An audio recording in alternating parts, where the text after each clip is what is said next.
Зохиолч Галсангийн Булармаа. Цэцэг сүлжсэн инээд. Мөндрийн үйл тунан огторгуйн хязгааргүй ойрсож олойр цагаан тоостыг зхийн амс хийж тэнгэр газрын холбоо улам өтгөрөн тунрав. Хэдэн өдрийн цаадад шиврээ бор толгод өртөөлж ирээд өдөр шөнө хугаслаад буцснаас хойш хурц нарны өдөөс тэнхээ түрэн урган өдөлж байсан зуны өнгө энэ өдрийн гинтийн хуурал дагаад улбартан тэгснээ сааралтан тэгснээ зосон хүрэн болж өөрчлөгдөнө.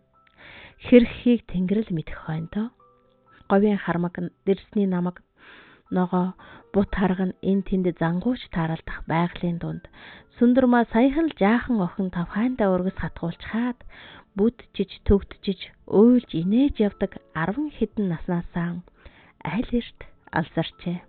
Сүх тусам өвдгөнд хадгсан өргөснөөс илүүтэй их хэмзэглэл өр зүрх рүү шивсхийхийг анзаарах тусам хөндөөрлөж байв. Тэгээд хараа бараагүй нөмөрсөн үйлсийн зүг хараад гайхширч горлог тасарна. Санаа алдаад гуниглав. Чухам юунаас болоод гуниглаад байна вэ? Хүнээсээ. Яадаг хүн бэ? Хүлээх ёстой хүн. Аав, ээж, ах эх чинь үү? Үгүй ч. Тэд миний дэргэж хахан байж л байна. Дүү ч нү? Аль нь ч биш ээ. Би жаахан хүүхэд биш шүү дээ. Тийм л дээ. Том болж байгаа хүн шүү дээ. Би нэг имийг л орд мартчихад байх юм. Чи хэн болоод миний хэрэгт дурлаад байна вэ? Би бол хүмүүсийг хувь тавилангийн замд хөтлөгч. Алдалгүй дагагч сүүдэрч нь гэсэн үг. Сонирхолтой юм. Чи намайг л хөтөлж явах гээд эргүүлдээд байна та. Тэгвэл бүү яар. Чи явж байсан ч болно. Би энэ л биеэрээ байгаад баймаар байна. Муухай аашлаад ойл үрчгэр хорчгор эмгэн болох зам руу чин чирч гулдарч орхиод 10 хэдхэн настай охины дэргэд хүрчихнэ гэж мэдээрээ дээ. Үгүй чи байдна. Би нэг хүнийг ирэхээр хизээ хидээд чамтай хамт явхаа шийднэ.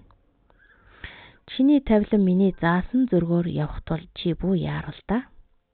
Мөндөр асгарав. Том ширхэгтэй мөндөрт цохигдсон цэцгэс толгой гудаалгана. Сүндрмаа үргэсэн янзах шиг болж дэгдэхтэй нуруу бүгтийлгэн нэг гараараа толгойгоо нөгөө гараараа ургаж өдөлсөн хөхөө дарж гүйсээр гэртээ оров. Сүндрмаа ийм түрэмгийн юм тогтоос дургүй. Мөндөр хаа хүрсэн газараа хорсгон час хийлгэн цаанаа л нэг адармаатай. Үүд нээлттэй өрх татаатайж хаяа сөхөтэй гэрийн дээвэр товшлон мөндөр сүртэй шаагна. Сүндрмаа 100 орны толгой тушаагаас ээжийн авч өгсөн нэмгэн дээлийг нөмөрн чичирч суухдаа өнгөрсөн жил буурын цусланд болсон хөлгүй найрыг санав. Найр өндөрлсөн ч олонний хөл татраагүй болохоор аавыгаа хизээ явна гэхийг хүлээн ахын эхнэрт тусалж баг гэрт галзуухны ажилд дарагдан суух үед сумын зан орлоо хочод мөндөр байсхийгээд л орж ирээд шүсчээ өсчүүлэн яриад илгэхийг яршигтайг яана. Ах нь найр ахалж алтан мөнгөн 2 учрлын нэгэн ам булгуулгаад ирлээ. Сум сунаж хүн ам өснөө гэдэг чинь нийгэмд хэрэгтэй биз гэдэл хүн шиг юм ярьж сууснаа. Сүндрмаа гунхалцсан сайхан хүүхэн шүү. Дам шиг гэж. Ямар азтай аав ихүү ийм сайхан амтныг авч суудаг бол доо. Бас хурим хийн шүү дээ. Гэж эгмаг инээгтэн Сүндрмаагийн зэвүү хүрв. Түүнийг цэгэлцэн ширв татхад мөндрийн урам хугар бололтой. Чиний найрыг би ахалахгүй гэв. Сүндрмаа гайхсхийн өдөөс нэгтлэн харав.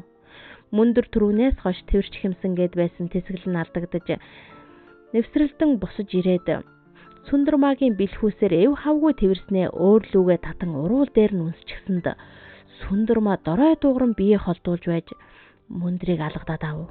Хүдэр бадар би хаатай түүнийг өвдөх гэж юу байх вэ? Жижигхэн гарыг нь натгаж аваад бас үнсчихв. Сүндрмаа зөрүүд мал шиг амтан байна да гэж хэлээд уур нь овлож эхлэхэд гаднаас хөлийн чимээ сонсогдов.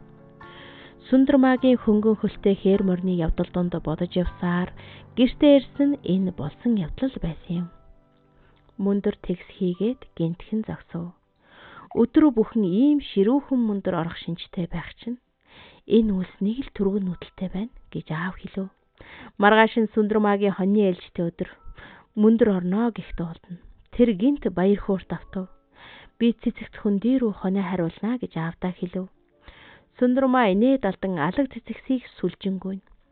Бор шувуу хүртэл жиргхээ мартан сонирдож байх шиг санагдана. Түүний дэргэд буй хүрлэгэр бараан царайтай эр байдаг жаргалаа нүүрэндээ гэрэлтүүлжээ.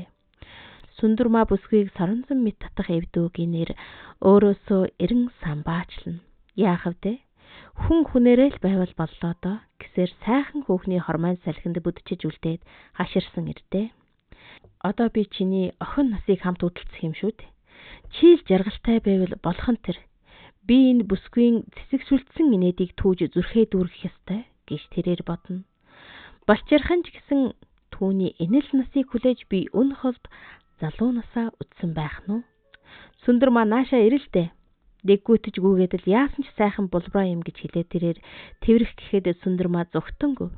Эрч дагаадгүй. Аав охин хоёр шиг. Хуйлаа хөөцөлтөн тоглоно. Ийм зөөлхөн булбраа гартай билээ чи юм. Та намайг яаж мэдэх вэ? Мэднэ. Чиний уруулын сайхныг чинь мэдэн дээ.